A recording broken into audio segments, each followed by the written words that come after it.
Okay. Thanks, Glenn.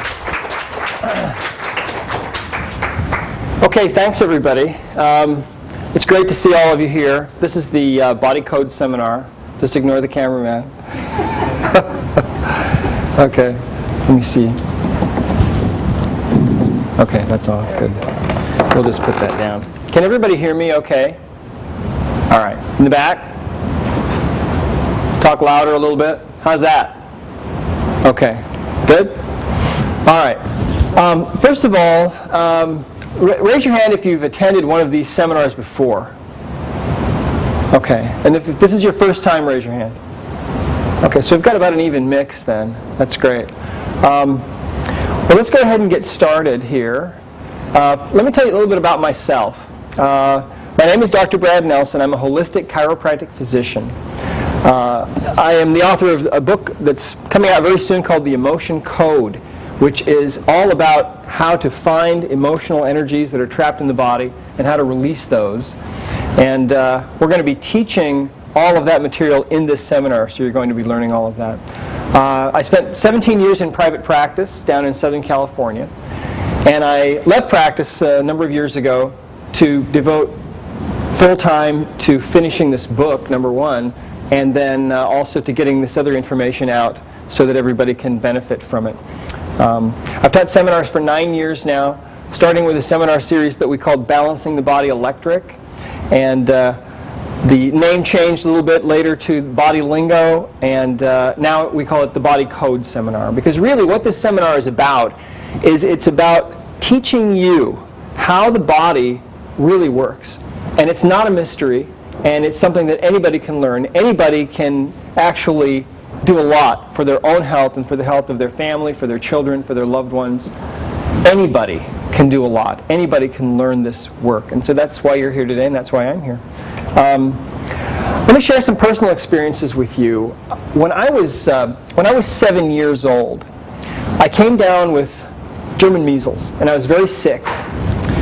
And I remember this very, very distinctly. My parents made a bed for me upstairs in our house on the couch so that I could be near to them. And there was a lot of talk going on, I remember, about I was going to the hospital the next day and going into an oxygen tent. That was what was going to happen. Which, I was 7 years old. That actually sounded kind of exciting to me, but I was really ill. And I remember one night, the night before I was supposed to go in to the hospital, my parents came into the room. And I remember, just like it was yesterday, my mother said, "Daddy, let's kneel down and you say a prayer for our son here so that he'll be able to get well." And so they did. They kneeled down by the side of the couch there, and I was laying on the couch feeling really sick. And as my father said this prayer for me and asked that I could get well. And as he was saying that prayer, I felt a change come through my body from the top of my head to the soles of my feet, just whoosh, like that.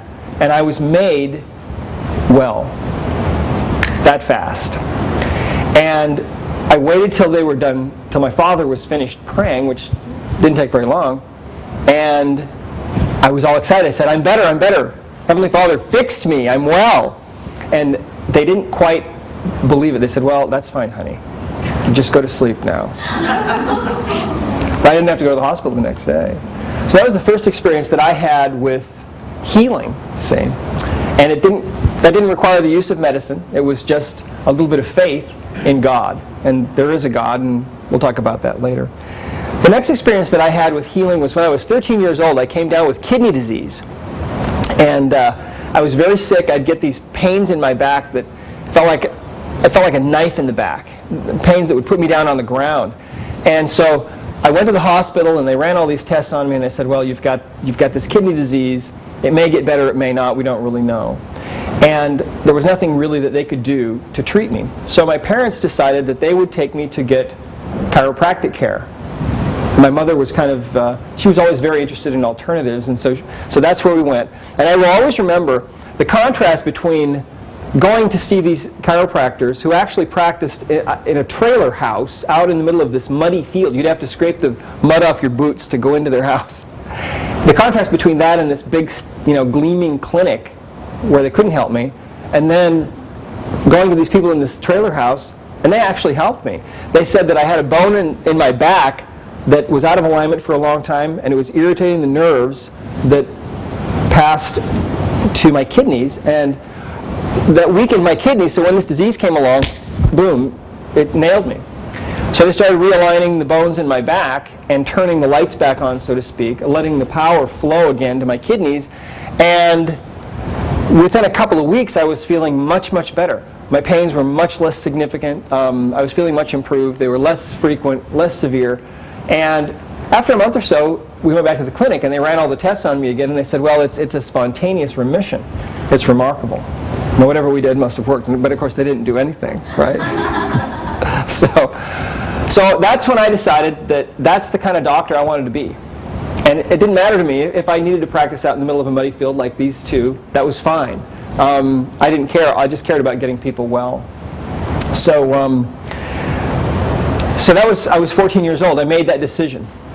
And then I kind of got sidetracked as time went on.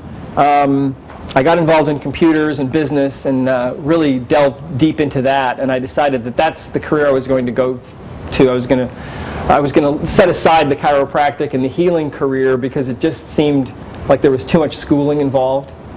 And I'll be honest with you, it was chemistry that scared me, really. I was scared of chemistry. I had a chemistry phobia. But anyway, what happened was in 1987, in the winter of 1987, my wife and I were living in Provo, Utah. We had just gotten married a few years before. And we went up to Montana, where I'm from, and we were visiting with my mother and father at Christmas time. We were sitting around just talking with them, and my dad all of a sudden out of the blue says, "Are you sure you don't want to go to chiropractic school? Because it seems like a really good career, and your brother is actually doing it," and that was true. And I thought about it and I said, no, I've chosen this other direction. And I was about 6 months away from getting my MBA, or going into the MBA program at Brigham Young University. And he said, well, why don't you think about it one more time? So I thought, well, okay, I will. And one of the things that I had learned early on in my life and that I had made a decision to do was whenever I had a big decision that I needed to make, I always tried to get guidance from the man upstairs, from God. Because, of course, I believed that God can see the future from the present and the past, and He knows the right way to go. So that night, well, first of all, my wife and I made up a pro and con list, going the MBA program and going to work for ExxonMobil or somebody like that, or going into chiropractic. We made up this pro and con list. And it was a little longer on the chiropractic side, but it was still pretty long on the other side too. And so I just wasn't sure which way to go. And that night I got on my knees and I prayed about it, and I asked God, please help me to know which direction to take, because I don't know. And I'll go either way. And I really felt like I was in the middle of the fence there. I could have gone either way and been okay. Well, a few hours later I woke up and I'd been having a dream. And the dream was about chiropractic, about healing. And I woke up, I couldn't remember anything about the dream specifically, but I just woke up with this feeling of kind of a warm, fuzzy feeling, that this was a good thing. And I thought, well, yeah, but this other way is a good thing too. And I went back to sleep. Well, 2 more times that night I woke up with this same feeling, after having this dream. And the next morning I got up and I thought, well, yeah, I had those warm feelings, but I didn't sleep very well, really. And so that next night, I got on my knees again and I said, God help me to know. And I'm sure he was probably up there just kind of, what do I have to do? So anyway, that night, I have the same experience again 3 times. But this night was different, because each time, this experience was geometrically stronger than the night before. So the first time I wake up, I have this feeling of, thoughts of service, and warm, good feelings. And then the next, an hour or so later, I wake up and I have it again. And then and it's, 5 or 6 times stronger. And then I wake up again, the last time, and the thoughts of service to humanity and mankind were almost overwhelming. I mean, just almost overwhelming. And I heard a voice, as clearly as I'm speaking to you right now. And this voice said, "This is a sacred calling." I heard that voice. And so that was my decision. And the decision, was kind of made for me.